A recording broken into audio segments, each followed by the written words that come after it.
The left does a dogshit job of combating Zionists and Zionism, which leads to normies not understanding why/how Israel does what it does. No, I don't think so. I think the left has done a pretty remarkable job of combating Zionism. I think it's actually crazy to say that right now. Crazy to say that at this very moment. Especially considering that the attitude against Israel, in spite of decades and decades of multi-billion-dollar propaganda and influence peddling operation, it has completely failed. And the overarching sentiment is anti-Israel, even in the United States of America, one of the most heavily propagandized countries on the planet. So I think that they've done a fantastic job. The left has done a fantastic job. The issue is, ultimately, there are still always going to be people that take advantage of the domineering narrative. When Jake Tapper and Nick Fuentes are saying the same thing, which is all Jews care about is Israel, and Israel is the Jewish state. Israel must remain the Jewish state. And if you actually criticize Israel, then you're anti-Jew, because both Jake Tapper and numerous other liberal figures say this exact same thing. And Nick Fuentes says it as well. So if everyone is saying that, then people are obviously going to understand that that is the reality. They're going to think that that is the reality. That is what is being communicated from liberal outlets. The difference, of course, between Nick Fuentes and Jake Tapper is that Nick Fuentes says that and then says this is a bad thing. It's a bad thing that Israel is for the Jews and all Jews care about is Israel, whereas Jake Tapper is saying that's a good thing. He uses that as a defensive position, right?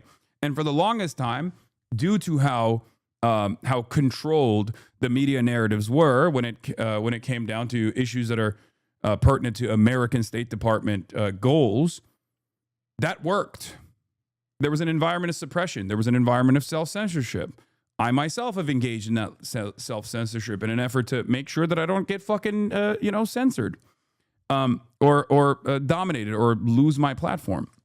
Having said that, however, now that people actually recognize that Israel is a criminal enterprise and an evil country that is doing a metric ton of violence and also is doing its very best to dominate the lives of everyday Americans and control flows of information in the United States of America, all of a sudden people have a negative opinion on Israel. So now they're leaning in the Nick Fuentes direction.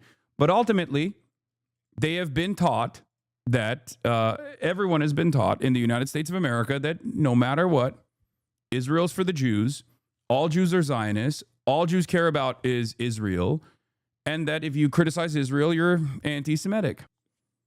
If that's what liberals are saying and that's what the Nazis are saying, why the fuck would any normal person ever encounter my position? That anti-Zionism and anti-Semitism are totally separate things, and that in many instances, anti-Semites are unironically utilizing anti-Zionist rhetoric to dominate the discourse and take advantage of the discourse to present an anti-Jewish slant, an anti-Jewish sentiment, and foment anti-Semitic opinions. You're not that special, little bro. Normal people are well aware of this. What? First of all, I never said I'm special. Secondly, I don't think normal people are aware of any of the things that I just mentioned. I don't think normal people look at Israel and think, oh, it's a violent country. And it's a violent country that's totally separate from Jews in general. No, they see it as like the Jewish nation state. They see it as the Jewish state, and it actually creates animosity towards Jews. The Zionist right has no idea what to do about the rise of MAGA's overt anti-Semitism and criticism of Israel embodied by Nick Fuentes and Tucker Carlson because it's never understood anti-Semitism or why Israel deserves critique. I think liberals don't get it either, if we're being real. I think Zionists don't understand it. They don't. I agree with the first part, but the effect this has is the legitimizing of Tucker and other dipshits, but I don't believe in the slightest that it's making people more anti-Semitic.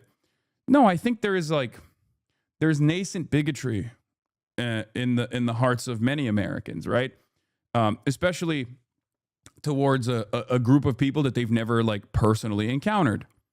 There's not that many Jews in the United States of America, and they live in Florida, New York, Los Angeles for the most part. So many people in the heartland have never actually encountered a Jewish person. However, they know certain things or have heard certain things about Jews. Like, oh, a lot of them are in the banking sector. A lot of them are in academia. A lot of them are in Hollywood. A lot of them are in, all these different industries. And they're actually pretty dominant in these industries. And ultimately that goes from, oh, I'm noticing things. The point is, Jews are not a monolithic group of people, just like no one is actually a monolithic group of people. They don't have a monolithic understanding. If they did, there wouldn't be billions of dollars poured into trying to break the minds of young American Jews and turn them into wonderful, loyal soldiers for Israel. Okay, if that was the case, birthright wouldn't exist, right? They wouldn't have to do birthright. Automatically, every Jew would be, growing up as a ultra Zionist from the start. There would be no such thing as an anti-Zionist Jew.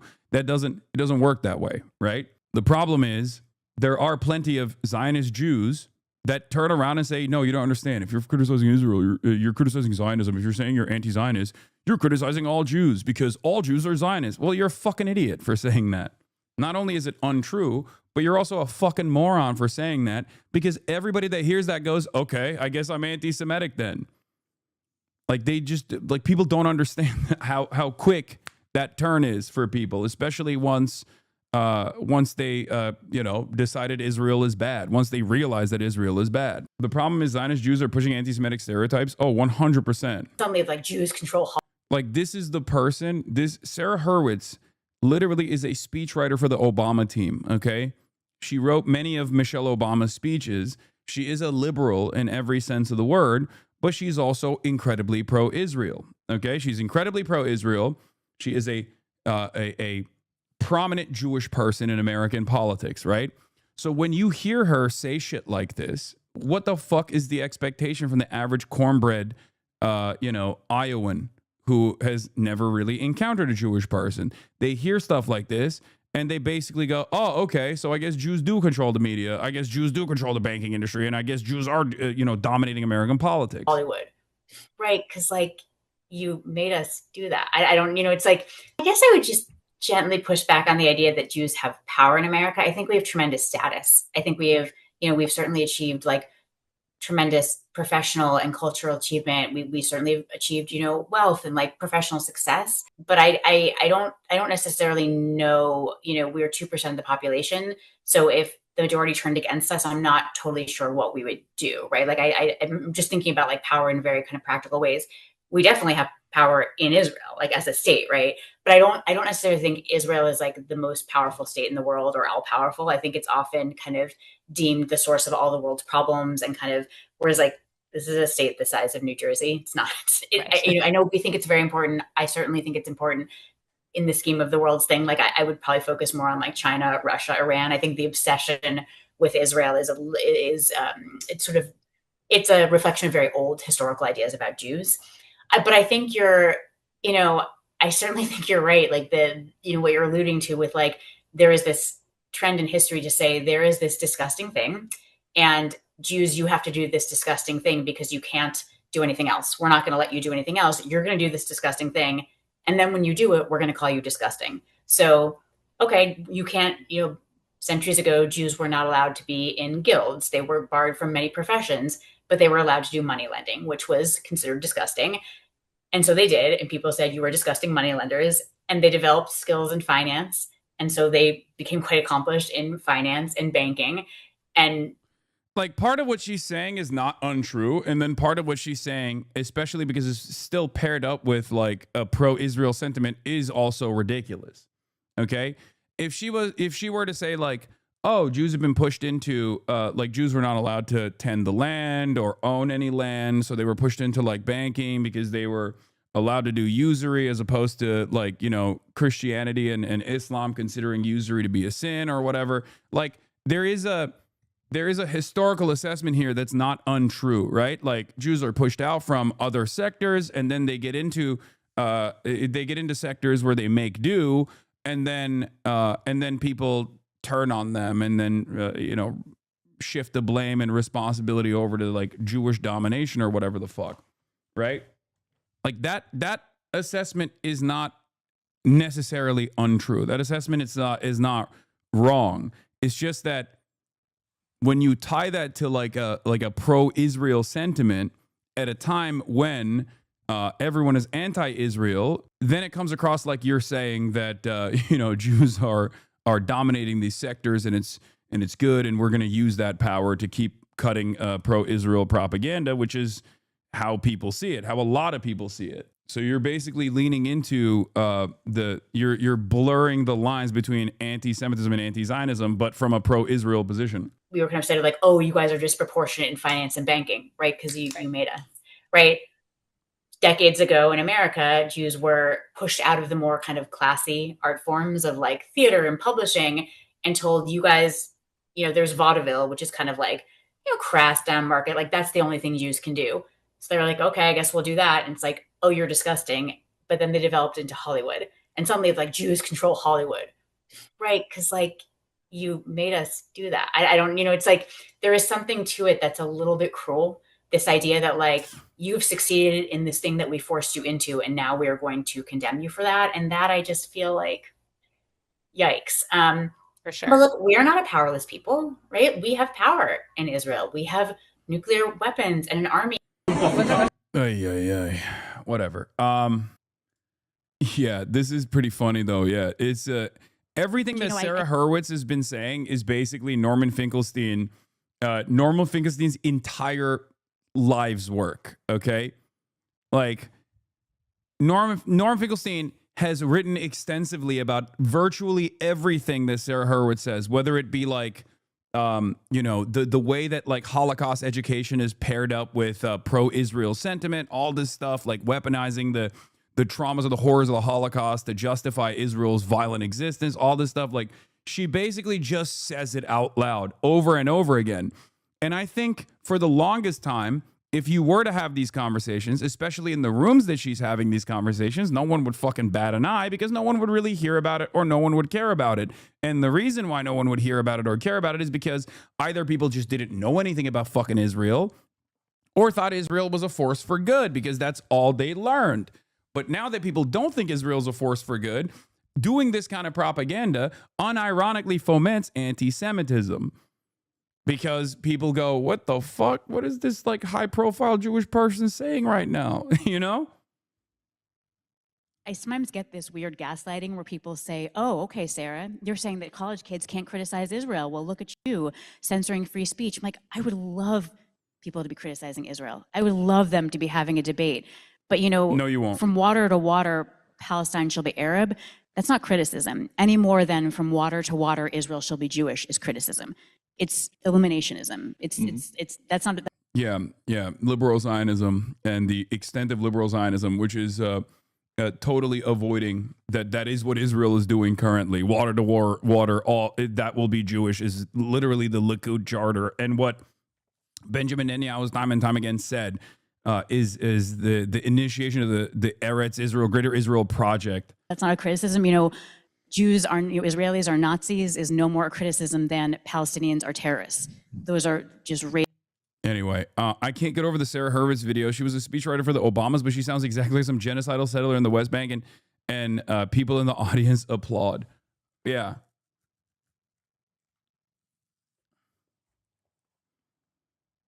What is this?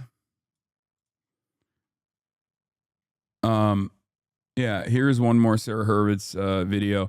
New former Obama speechwriter Sarah Hurwitz says she went looking for Israel's original sin and came up empty. Okay? Another crazy fucking take. You have this chapter in the book called My Search for Israel's Original Sin. Mm-hmm. So can you talk a little bit about what is Israel's original sin and and why you wanted to search for it?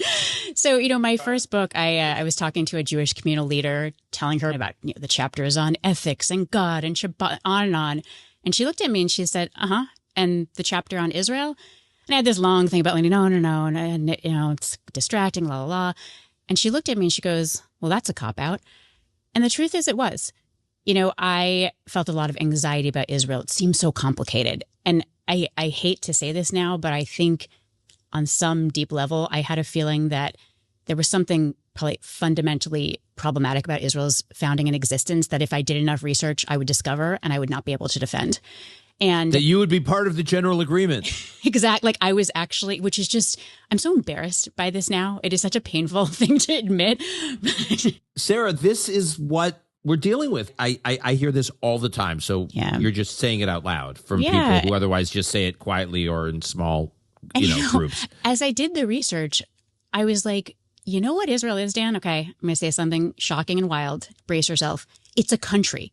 It's a country. It was founded like so many other countries in the mid-20th century. Countries founded in war, partition, bloodshed. I'm sorry it's not pretty. I really wish it had, come about in unicorns and moonbeams. That would have been beautiful. I mean, look, this is how a lot of nation creation came about in the mid-20th century in the wake of World Wars I and II. Countries were partitioned, divided up, and in ways that were, I think, problematic in many ways. I'm not saying this is wonderful and great, but I think what struck me is that so often I think we educate our young people to think that Israel is exceptional. It's unlike any other nation, but it's actually completely unexceptional in its founding. And I think we have done a huge disservice to our young people. Every country does genocide, guys. It's just how it is, except this one is doing it right now and also doing it with unlimited funds from the United States of America. So what's the problem? Well, that's the problem. It's happening currently in real time, and we can see it, especially after reading endless amounts of books about how wrong that shit is, okay? Ironically enough, partially as a consequence of like all the Holocaust education, which is something that she also personally recognizes, okay? Because remember, the whole Sarah Hurwitz saga started when she openly stated that a big problem with Holocaust education was that it was very successful in early on in terms of defending Israel's existence. But then people started seeing Israel doing a Holocaust and were like, well, isn't this kind of the whole point of never again? And she's like, oh, no, it's bad now. Right? That's the reason why everybody knows who the fuck Sarah Hurwitz is, because she went viral for that take. She said the quiet part out loud.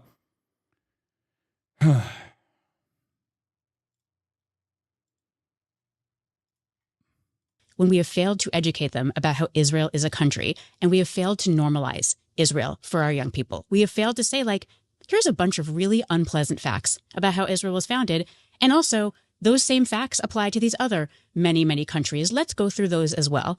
I wish every young person could understand that, there's some really tough, hard stuff in Israel's founding, as there was in the founding of many other countries at the time. And I think also there are certain things that Israel is doing that's just like not something that happens now. You know what I mean? Or has happened in history books that people genuinely consider to be disgusting. Like, you can't have a liberal society and have liberalism be in defense of like individual rights, whether it be, private property rights, but also individual rights of like, equality and civil liberties, and then also maintain a fucking apartheid state. Like, you just can't do that. This is even before the genocide, right? Like you cannot have a country that's foundation is ethnic cleansing and a apartheid state, and then expect Americans who learned throughout history that apartheid was inappropriate and unacceptable throughout their own fucking history, as a matter of fact. Like Jim Crow, separate but equal arguments no longer work in America, because Americans, whether there are still, existing racial wounds and racial inequities in this country, Americans by and large assume that, Jim Crow is a thing of the fucking past and that it's not good. It's a bad thing, right? So unless you teach Americans that there is a racial hierarchy, which is illiberal in general, and you consistently hammer in that point that, some races and some races are better than others, some religions are better than others, and they must be dominant and blah, blah, blah. Like, unless that is your new meta, okay, you're just not going to be able to get them on board with a country that still has this old school construct that many Americans consider to be inappropriate.